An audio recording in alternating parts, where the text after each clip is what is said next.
Hey guys, so this is basically a PowerPoint about the worst Marvel movies that have been released and why most people dislike them. This is just going to be a basic rundown, so don't expect too much analysis. Okay, here we go. The worst part about this movie is that it came out the same year as Iron Man, and is technically the second film in Phase 1 of the MCU, yet feels totally detached apart from the fact that it features the Hulk.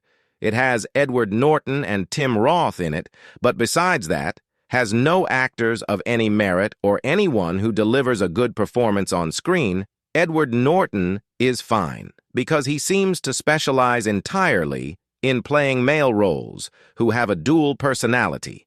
The CGI, I'm sure, was fine for its time, but today is very stale, especially towards the latter half of the film, when Hulk and Abomination have their fight. And to top it off, this isn't even the same Bruce Banner we get for the entirety of the MCU, as Edward Norton is replaced with Mark Ruffalo, and the character itself is overhauled for his introduction in the Avengers. The Marvels is bad, mainly because you have to watch Marvel TV shows to even know who two of the main stars of the movie are. Besides this, I really dislike the character design of the Skrulls in the film.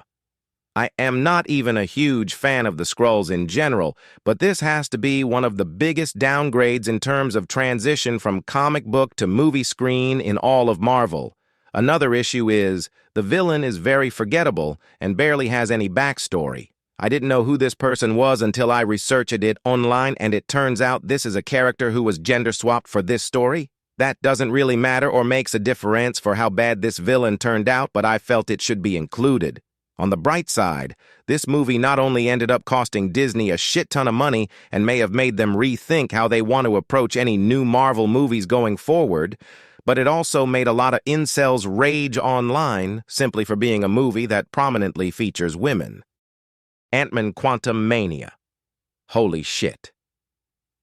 This film is about as bizarre and unfollowable as is cinematically possible for a superhero movie. I saw the first two Ant-Man movies and thought they were fine. They were more on the comedic side and weren't as relied upon for world-building as other Marvel movies were. This movie doesn't even feel like an Ant-Man movie. It feels like a Guardians of the Galaxy ripoff mixed with an Avatar sequel.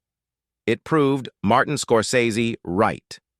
It butchered the entire character of MODOK, making him to be some guy that was a rival of Ant-Man and was turned into MODOK by Kang, who ends up having a change of heart by the end of the movie.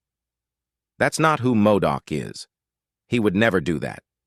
And now Jonathan Majors is going to have to be replaced as Kang. Not that Kang is a character worth caring about. And on top of this, the suits they wear look like Spy Kids 3D, and Mr. Electric is a better villain than the movie version of MODOK. Eternals.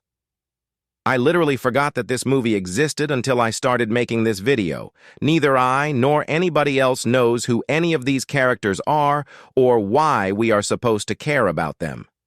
The main appeal of Marvel movies is they have an IP that already has an established fan base who will go see the movies, and characters and storylines that are already made that people already like. So the movies are a safe bet to not only make a lot of money but be a good time for people who go see it in the theaters.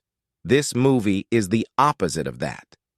Why is Robb Stark and Jon Snow in this movie? This movie is so boring I put it on specifically so I can have stuff to talk about when making this video, but both me and my GF fell asleep 30 minutes in. Why do they need to have their powers spread across 12 people? This movie was the start of the downfall that led to what the MCU is becoming today, and Harry Styles shows up at the end for some reason. All of the Fantastic Four movies. There has yet to have been a good Fantastic Four movie. I don't know if it has to do with directors and producers consistently fumbling what people like about the characters or fundamental lack of understanding of what people like about Marvel movies.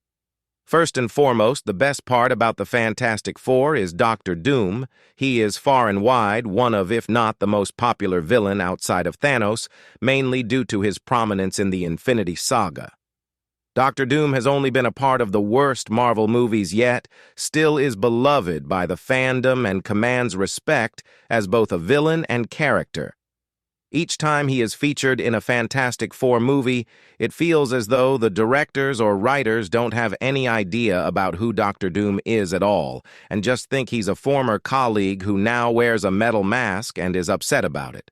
Also, Plastic Man is cooler than Mr. Fantastic, and when Jim from The Office pulled up into the Doctor Strange movie only to get bodied by Wanda, it was hilarious.